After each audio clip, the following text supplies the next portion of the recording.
मोदी की गारंटी का मतलब क्या होता है, ये हमारे सैनिक परिवारों ने भी अनुभव किया है।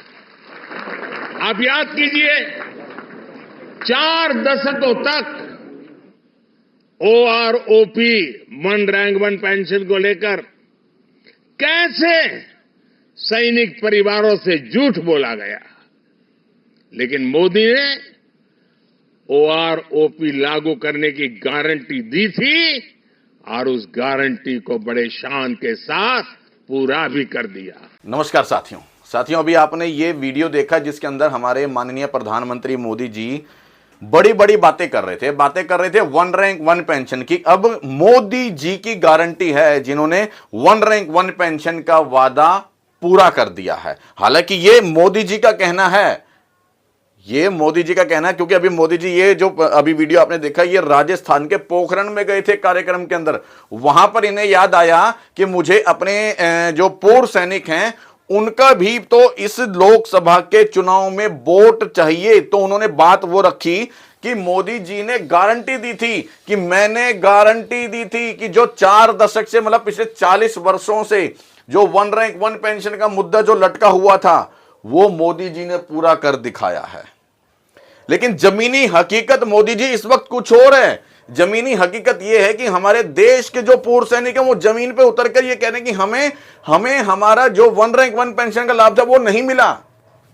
मोदी जी अनेकों बार अपने भाषण में कह चुके 65,000 करोड़, 70,000 करोड़, 85,000 करोड़, 90,000 करोड़, 1 लाख करोड़, अंतिम था ये 1 लाख करोड़।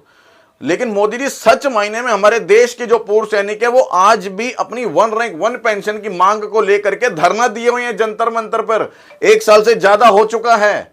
अब मैं आपको वो वीडियो दिखा देता हूं जो हमारे देश के जो सैनिक हैं, जो जमीनी स्तर के ऊपर, मतलब सड़क के ऊपर उतर करके किस तरीके से अपनी मांग कर रहे हैं वन रैंक वन पेंशन या तमाम उन विसंगतियों की। लेकिन मोदी जी को कहां नजर वो चीजें आ रही हैं। मोदी जी को तो नजर आ रहा है कि उन्होंने वन रैंक वन पेंशन का पैसा 65,000 करोड़ दे दिया, कभी 70,000 करोड़ दे दिया, कभी 90,000 करोड़ दे दिया, कभी 1 लाख करोड़ दे दिया। दिया क्या है? आप अपनी बात पे नहीं टिक पा रहे हो। खैर, मैं आपको वो दिखाता हूं मोदी जी जो हमारे पूर्व सैनिक चाहते हैं, जो हमारे पूर्व सैनिक कह रहे हैं, उनकी दशा क्या है वो देखो इस समय आप। अभी तक सरकार ने हमारी वन रैंक वन पेंशन के आज सैनिक सड़कों पर उतरा है, जंतर मंतर में आया। आज मैं खुद 5वीं बार जो जंतर मंतर में आया, लेकिन सरकार ने अभी तक कोई संज्ञान नहीं लिया है। जबकि हमारी जायज मांगे हैं, अनुशासन के साथ सरकार से हम फरियाद कर रहे हैं कि आप इस तरह का भेदभाव ना करें। एक सिपाही के साथ, एक जवान के साथ जो हमेशा जो विषम परिस्थितियों में उसने सेना के अंदर अपनी देश की सेवा करी है और आज अपने समाज के साथ रहते हुए भी जो सेवा करता आ रहा है, लेकिन आज आपने अपने जवान को सड़कों पर उतार दिया है और जवान जो है सड़कों में उतरने के लिए मजबूर हो गया है। कृपया मैं अपनी सरकार से दरख्वास्त करना चाहता हूँ, अपील करना चाहता हूँ कि आप इतने लाखों संख्या में आए हैं जो पूर्व सैनिक है, उनकी मांगों को सुने। यहाँ पर कई बैटल कैजुअल्टी जवान भी आए हैं जिनका हाथ पांव नहीं है। उन्होंने लड़ाई में, कारगिल की लड़ाई में सियाचिन के अंदर अपने हाथ पांव को जो है देश के नाम कुर्बान किया है, लेकिन आज वो भी अपने जज्बे के साथ जो है यहाँ पहुंचा है। हमारे जो अफसर साहब हैं उनके साथ हमेशा हमने जो है पूरी नौकरी उनके साथ काम किया है, कंधे से कंधा मिला के काम किया है। इतनी जंगें हमारी जो है सेना ने जीती है, विश्व में जो है नंबर 1 सेना हमारी है। तो आज उस जवान की बदौलत है, अफसर अगर आज बैठा है तो उस जवान की बदौलत अफसर है। तो अफसर साहब को भी सोचना है हमारे लिए। और सरकार को लगता है कि विसंगति हुई है और पता है सरकार को, तो सरकार की भी जिम्मेवारी बनती है कि वो जो है इस विसंगति को दूर करें, जवानों को जो है अधिकार दें और उनको सम्मान दें, देश का नाम ऊंचा रखें। देखो मोदी जी, इनका साफ तौर पर यह कहना है कि हमारे साथ बहुत तरह की विसंगति हुई है, फिर वो डिसेबिलिटी पेंशन में हो, एमएसपी में हो, वन रैंक वन पेंशन में हो, बहुत तरह की विसंगतियां। और इसका जिम्मेदार कहीं ना कहीं ये अफसर लॉबी को भी ठहराते हैं, क्योंकि 3% इनका कहना है कि 3% जो है वो अफसर हैं और 97% जवान जेएसयूज हैं।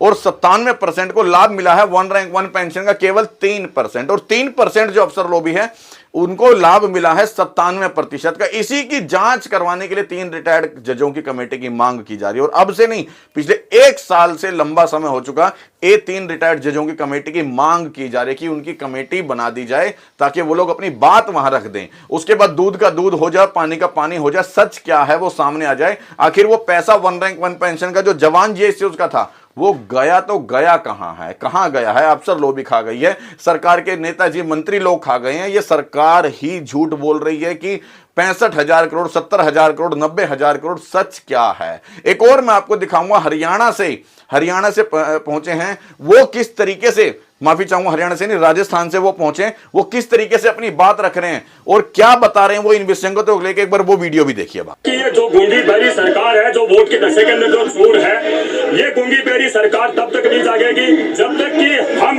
जो भूतपूर्व सैनिक है, आज देश के 50 लाख भूतपूर्व सैनिक है, जो देश का सैनिक वहां के ऊपर कश्मीर की वादियों के अंदर, वहां के ऊपर लेह लद्दाख की पहाड़ी की वादियों के अंदर -डिग्री टेम्परेचर के अंदर वो देश की सेवा करके आता है, और उसके साथ के अंदर, उन सैनिकों के साथ के अंदर देशभक्ति का एक छल्लावा करके, और इन्होंने इससे शर्मनाक हरकत की। आज देश के अंदर आप देख रहे हो कि अग्निवीर योजना, सबसे खतरनाक योजना अग्निवीर योजना इन्होंने इसलिए लागू की कि जो हिंदुस्तान का 80% जो जवान है, किसान बेल्ट है, किसान बेल्ट की कमर तोड़ने के लिए इन्होंने अग्निवीर योजना लागू की। 2013 को हमें याद है, हमारे पूर्वज वहां को रेवाड़ी के अंदर आंदोलन कर। आपके इस अग्निपथ योजना को लेके भी हमारे देश के जो सैनिक हैं वो खुश नहीं है, चाहे वो अभी वर्किंग सोल्जर्स हों या सेवानिवृत्त हों। हमारे जो सोल्जर्स हों वो खुश नहीं है, क्योंकि जो अंदर है उसे शहीद का दर्जा नहीं है, पेंशन नहीं है, और वो एक्स सर्विसमैन का दर्जा नहीं है। मतलब बहुत तरह की विसंगतियां हैं, और इसको लेकर के बहुत बड़े बड़े आंदोलन भी हुए हैं। और हालांकि हमारे जो पूर्व सैनिक है वो भी उससे खुश नहीं, क्योंकि हमारे जवानों के और किसानों के बच्चे ही तो वहां हैं, कोई नेता मंत्री का बेटा तो है नहीं वहां पर। देखो आगे।